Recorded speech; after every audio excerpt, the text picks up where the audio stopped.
The Family Referendum, the other referendum, the one whose debate is not filled with misnomers about a woman's place in the home and blatant lies about what our constitution actually says. The one that hasn't turned carers and their worth into a political football. The Family Referendum, the one that wants to include more types of families. That one. Let's talk about that one. So right off the bat, I have a confession to make. I don't know what a durable relationship is, and it's not that I'm too afraid to ask, I just haven't been able to find a suitable answer. It would seem that our government, who is pushing for the insertion of the term durable relationship into our constitution, don't really know themselves what it means, and are happy for the courts to decide when they are inevitably called upon in the event of a yes vote. So what's all this durable relationships business all about? Well, let's look at what the Constitution currently says and what the proposed changes are. Unlike the care referendum, which is the more accurate way to refer to what the media are hell-bent on calling the women in the home referendum, but unlike the care referendum, which wants to delete an entire passage of the Constitution and replace it with all new wording, the family referendum, on the other hand, will retain most of what is said, with an addition here and a deletion there. So let's get to the two offending articles for this one, Articles 41.1.1 and 41.3.1. They currently say the following. The state recognises the family as the natural, primary and fundamental unit group of society, and as a moral institution possessing inalienable and imprescriptible rights, antecedent and superior to all positive law.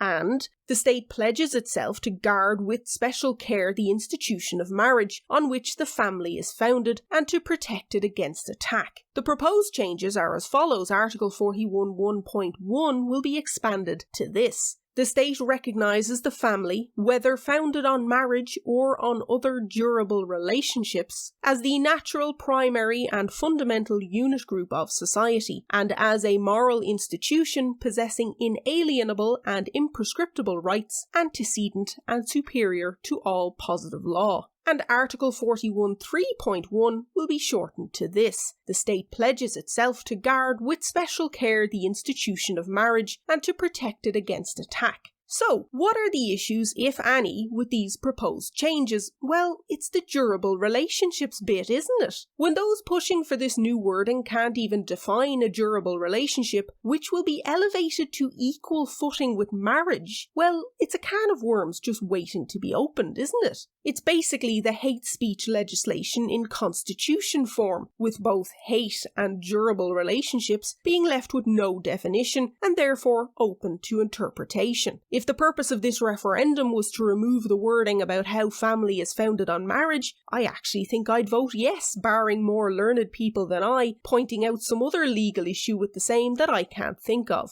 Or maybe just add on which most families are founded. But it's the addition of durable relationships that will see me vote no on voting day. If you just remove the bit about family being founded on marriage, or add on which most families are founded like I just said, then only the word family needs a definition, and I think a dictionary definition will do just fine here. Family, a group consisting of one or two parents and their children, according to the Oxford Learner's Dictionary. Family. A family is a group of people who are related to each other, especially parents and their children, according to the Collins English Dictionary. Family. A group of people who are related to each other, such as a mother, a father, and their children, according to the Cambridge Dictionary. Family. The basic unit in society traditionally consisting of two parents rearing their children. Also, any of various social units differing from but regarded as equivalent to the traditional family, for example, a single-parent family, according to Merriam-Webster. There we go, several definitions of family from prominent dictionaries, none of which make reference to needing to be married to be considered to be a family, but which all specify parents, children, or being related to each other. Surely that's all we need to cover all families, without changing too much about our constitution, and without adding ill-defined language. Marriage keeps its place as being important and something to be protected, because why on earth did we vote for same-sex marriage if marriage is not important otherwise? And families are families in the eyes of the Constitution, whether the parents are single parents or are married or not.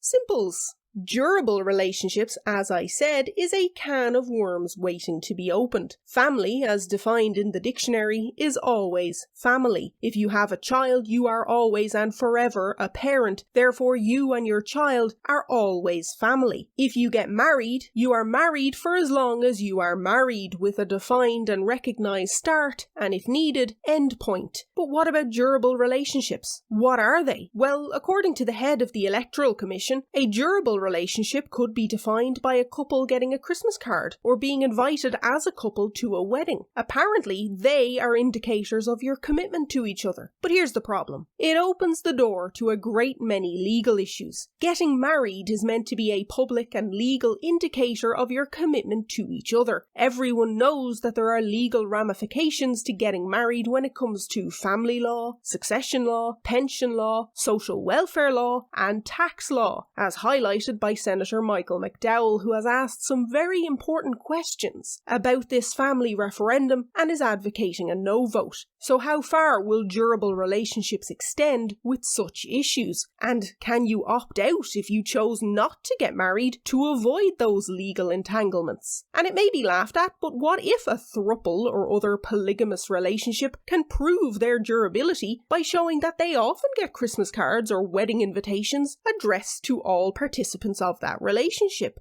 Does that now count? And if not, why not, when durable relationships are not defined? It leaves it open to being proven in the courts, and is that really where we want our society headed? I know I certainly don't want things heading in that way, as I don't believe it represents our values here in Ireland, but by leaving it to the courts, well, anything can happen if a relationship can be proven to be durable, and therein lies the issue. And some more questions. Does a durable relationship need to have children to be considered durable? How long does a relationship have to be before it's considered durable? Will one durable relationship take priority in the eyes of the law in the case of long-term affairs, for example, especially given that durable relationships will now be elevated to equal to marriage in the eyes of the Constitution? How do you officially end a durable relationship? For that matter, how do you officially begin a durable relationship? Since the proposal is to say that family is founded on either marriage or durable relationships, how does this recognise single-parent families? Doesn't this new wording also leave out single-parent families? Or will parents be considered to be in a durable relationship with their children? And if so, what the hell is wrong with just using the word family? All these questions and more have not been answered and will be left up to the courts to decide. Is that really a good incentive to change our constitution? To knowingly change our constitution to something that will see court time taken up with these issues and arguments? I personally don't think so. The constitution as it stands may not be perfect. It may not completely recognise all types of families, but we do have legislation to do that. So ask yourself, why aren't the government doing more to recognise and support the many kinds of families we have in Ireland? Much like with the care referendum, the government are the ones failing the citizens of this country, not the Constitution. The Supreme Court very recently ruled unanimously that the exclusion of a bereaved unmarried father of 3 from the widower's contributory pension scheme is unconstitutional, which says to me that Articles 41.1.1 and 41.3.1 did not prevent the courts from recognising this unmarried father, his deceased partner, and their children as a family. The state failed this family, in my opinion, not the Constitution, and this case sets a precedent, in my view, going forward. Look, I get it. I get the desire to recognise all families in our Constitution. I do. But ultimately, this all comes down to language once again. It all comes down to whether the proposed language is actually better than what we currently have. And for me, the proposed wording is far too ambiguous and vague, far too ill-defined and open to interpretation, and far too wishy-washy on the legal ramifications for me to be able to vote yes. And that's all there really is to it. There are many more arguments that can and will be made against this amendment, but for me it's very simple. The new wording is not better than what we currently have, so it's a no from me. So what do you think? How do you feel about the proposed wording? Do you know what a durable relationship is? Would you vote for this amendment if it simply removed the bit about family being founded on marriage? Do you think this new legislation will provide recognition to all families, like the government and Yes side are telling us it will? Let me know in the comments below. And before I go, please don't forget to check the register. I'll put a link in the description below and in the pinned comment. Applications to register or change details must be received by your local authority